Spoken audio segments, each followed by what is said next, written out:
नमस्ते बिटिया एवं सभी सम्माननीय अभिभावकगण। Myself professor doctor Anil Kumar Vangani, HOD department of repertory, faculty of homoeopathic science, Jyoti Vidyapeeth women's university Jaipur.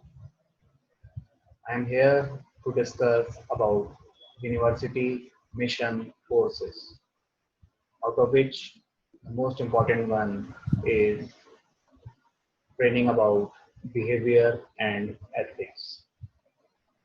देखिए, सिर्फ करिकुलर एक्टिविटीज में पार्टिसिपेट करना, सिर्फ पढ़ाई करना, ये कोई सफलता की गारंटी नहीं दे सकती जिंदगी में।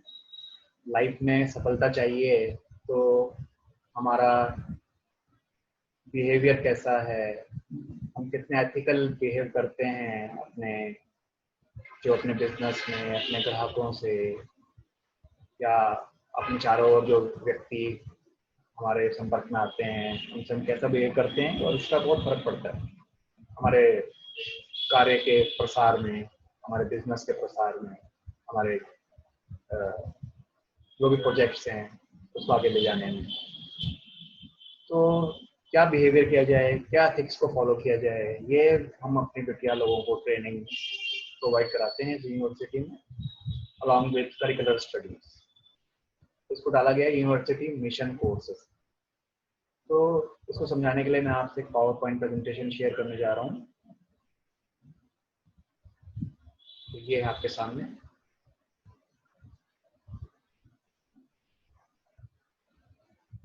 देखिए, at work ethical behaviour is the legal and moral code guiding employees behaviour. तो किसी भी कार्य क्षेत्र में कोई भी एम्प्लॉय किस तरह से बिहेव करेगा, इसी का जो है निर्धारण ये एथिकल बिहेवियर जो है करता है।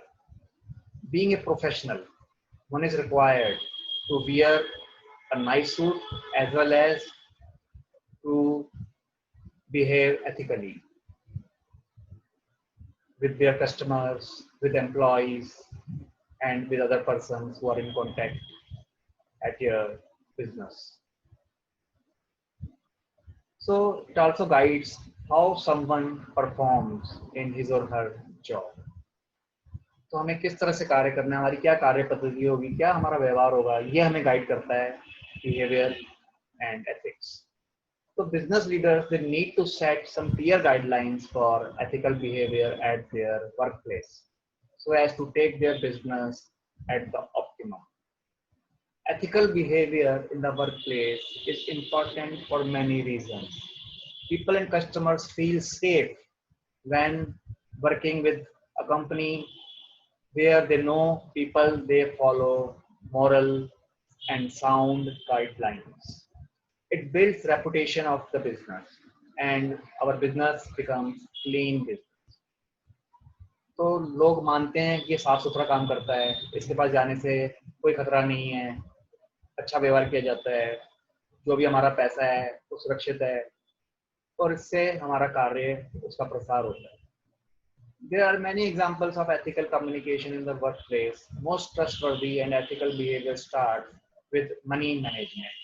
सबसे ज़्यादा जो है ये ethical behavior हमें money management में रखना होता है कि हम एकदम उत्तरदायी रहें जो भी कैश ट्रांजैक्शन होता है उसके मसले पे।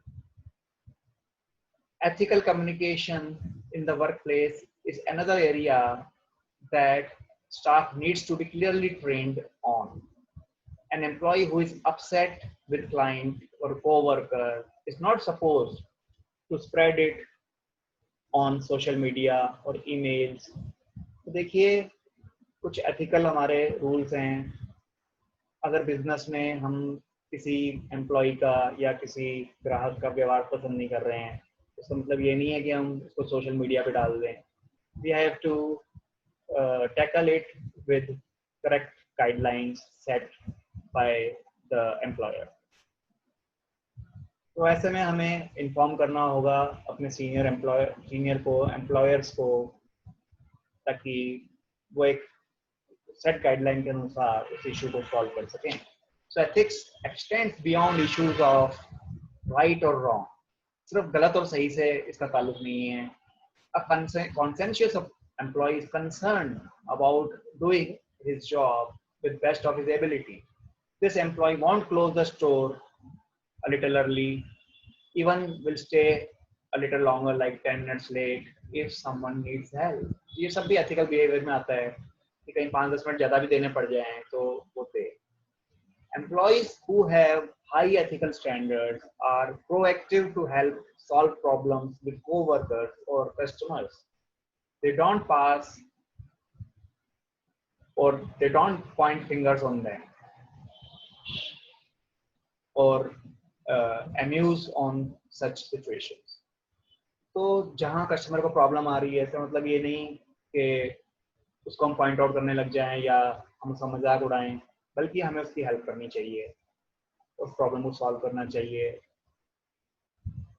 When we speak of professional behavior, we mean the following aspects that generally fall under the banner of soft skills.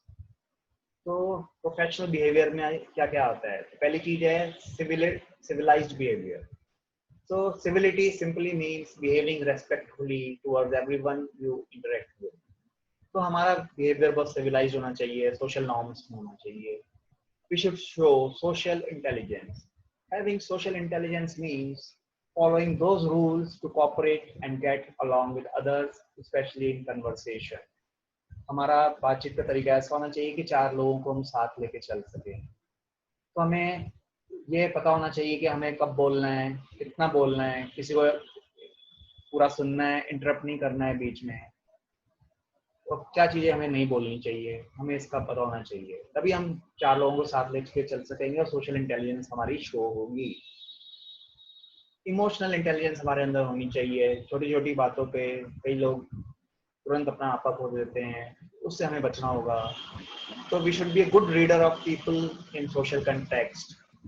हमें एक व्यक्ति के सामने वाले की रीडिंग भी होनी चाहिए कि हमें इससे कितनी क्या बात करनी है और जिससे उसका रेस्पॉन्स हमारे अनुकूल आए, और उसके रेस्पॉन्स के अनुसार हमें अपनी बात को बदलना आना चाहिए. Strong emotional intelligence means knowing how a person is likely to react, what the person is about to say, what we will say, and how we will adjust on the person's response.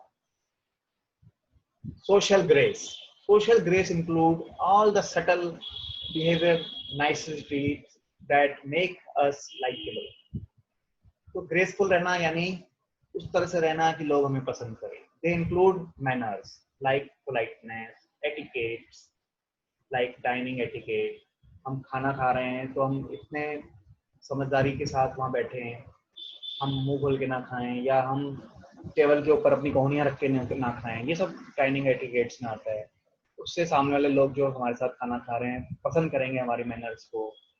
कोई चीज़ हमें चाहिए तो माफ़ी मांगते हुए कृपया आप मुझे ये पास ऑन करेंगे, या किसी को कोई चीज़ चाहिए जो आपके पास पड़ी है तो उसको शेयर कर देना.